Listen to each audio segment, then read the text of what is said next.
Ქალბატონო ჩიორა ნუხული გნობთ პარლამენტში ეკაბესელიასა და ჩიორა თაქთაქიშვილ შორის სიტყვიერი შელაპარაკება მოხდა. მიზეზი ამნისტიის პროექტია, რომელსაც დღეს ადამიანის უფლებათა დაცვის კომიტეტზე განიხილავდნენ. თუმცა უმცირესობას კენჭისყრაში მონაწილეობა არ მეუღია.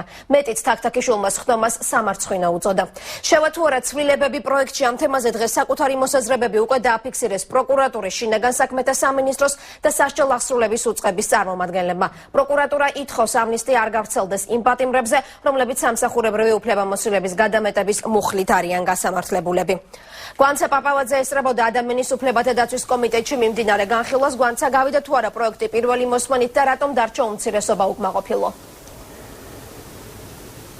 ამნისტიის პროექტის პრინციპულ საკითხებს კომიტეტმა მხარი დაუჭირა. დაახლოებით 3 საათნახევრის განმავლობაში პროექტში შესატან ცვლილებებთან დაკავშირებით მიმდინარეობდა მსჯელობა. კომიტეტის თავმჯდომარის ეკაბესელიას განცხადებით, მთავრობის მოსაზრებების საყურადღებოა მათი უმეტესობა აუცილებლად აისახება პროექტზე, რომელიც შემდეგ უკვე პარლამენტს პირველი განხილვისთვის წარედგინება. შალვა თადუმაძე კი მიიჩნევს, რომ ამნისტიის პროექტი შედეგზე ორიენტირებული მხოლოდ იმ შემთხვევაში იქნება, თუ მასში სტატისტიკური მონაცემები იქნება გათვალისწინებული.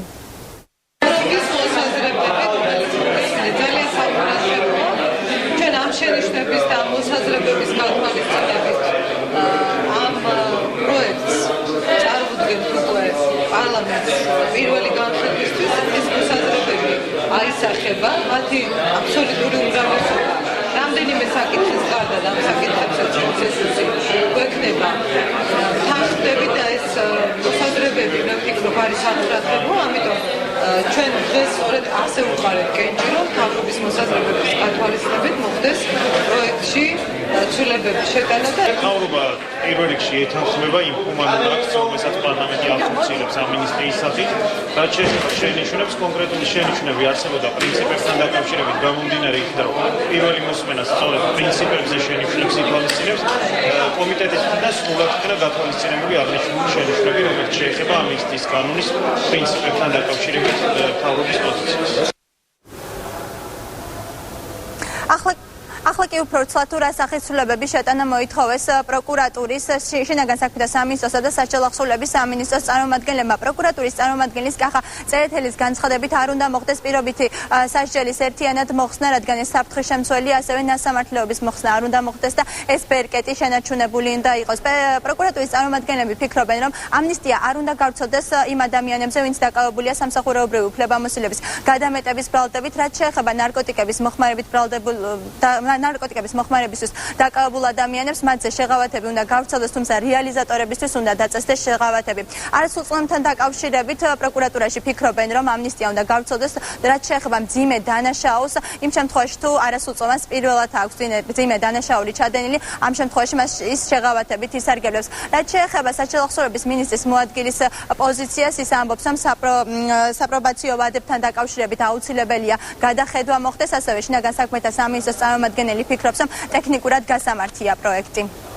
ამნისტიის კანონპროექტიდან გამომდინარე, შეღავათი საერთო ჯამში შეეხება ყველა პირს, თუმცა მეტნაკლებად იქნება სხვადასხვა პირები და ამიტომ კვლავ იმ ბალანსიდან გამომდინარე, რომ საზოგადოების უსაფრთხოების ინტერესი იქნეს დაცული, მიგვაჩნია, რომ გარკვეულ მუხლებს, მათ შორის ნარკოტიკულ დანაშაულის გარკვეულ მუხლებსაც შესაძლოა შეეხოს ნაკლები ოდენობის შეღავათი. ჩვენი სამინისტროს ასე ვთქვათ, შენიშვნა ძირითადად აქცენტი კეთდება ამნისტიის კანონპროექტის პირველ მუხლზე, რომელიც ეხება პირობით ჩავდებულთათვის ყველასათვის პირობითი ჩავრის მოხსნას.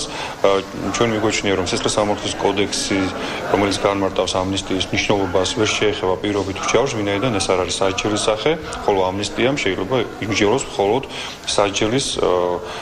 სასჯელისგან გათავისუფლებაზე, ან სასჯელის შემცირებაზე, ან უფრო სასჯელის ზომაზე შეცვლით.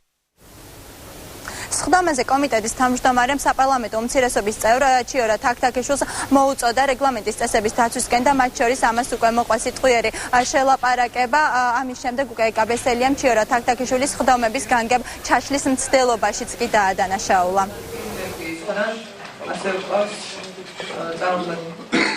მთავრობის მოსაზრებები აი ეს ყველაფერი გათვალისწინებულია სამინისტროში არ გასულა ქალბატონებმა. რაც შეეხება 304 მუხლს, რომელიც არის გათვალისწინებული და ეხება ტყის ან ნარკოტიკების აღიარებას, ბატონო ჩიორა. საზოგადოება ნახოს როგორ არბობს პარლამენტის წევრი რეგლამენტის მოთხოვნებს. აი უყურო საზოგადოება როგორ იქცევა დეპუტატი, რომელიც არ ცნობს არც რეგლამენტს, არც პროცედურას, უკაცრავად მაგრამ შეწყვეტა საუბარი. არ ცნობთ დემოკრატია, არ ცნობთ დემოკრატიის შედეგის გამომიღება დასაზრება. შეწყვეტა საუბარი. შესაბამისად, ერთიანი ნაციონალური მოძრაობის მონაწილეობა ასეთი დემოკრატიის შედეგია ეს ამინისტიის შეუძლებლობა. ხალხოთანაკა, თქვენი ვალდებულება არის, რაც არ უნდა არ ხსენებოდნენ თქვენი შეცდომები და დანაშაულების მხილება მოისმინოთ ეს ინფორმაცია. დაასრულეთ თქვენს გარდა დასაზრებელი არის ბატონო ჩიორა.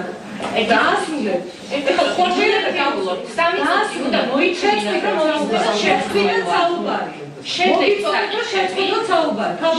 საკითხები, რომელიც გათვალისწინებული არის და რომელთა მიღება ჩვენთვის კატეგორიულად არის ხელს უშლით კომიტეტის ხდომას. ხელს უშლით შეგნებულად აფერხებთ საკითხის განხილვას მე პირდაპირ სამი წუთი მომეცით და დავასრულე და თქვენ არ მომეცით სამი წუთი. 15 წუთი ამაზე არის საუბარი.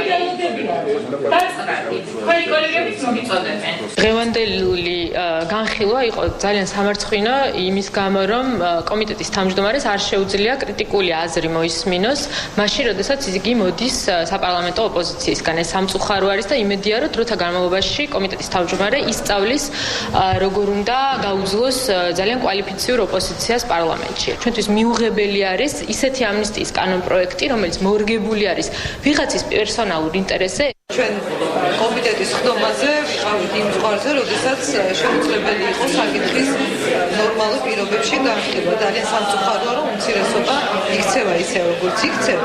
ძალიან სამწუხაროა, რომ მათ არ ყოფნა პასუხისმგებლობა გაიაზრონ ის შედეგები, რომლის გამო ჩვენ თუნდაც ამნისტიის მიღება გვიწევს. ამნისტიის პროექტი განსახილველად იურიდიულ საკითხთა კომიტეტს წარედგინება, ამის შემდეგ კი უკვე ის 5 დეკემბერს პლენარულ სხდომაზე გავა. გმადლობთ გვანცა პარლამენტიდან გვანცა პაპავაძე საუბრობდა პირდაპირ ეთერში.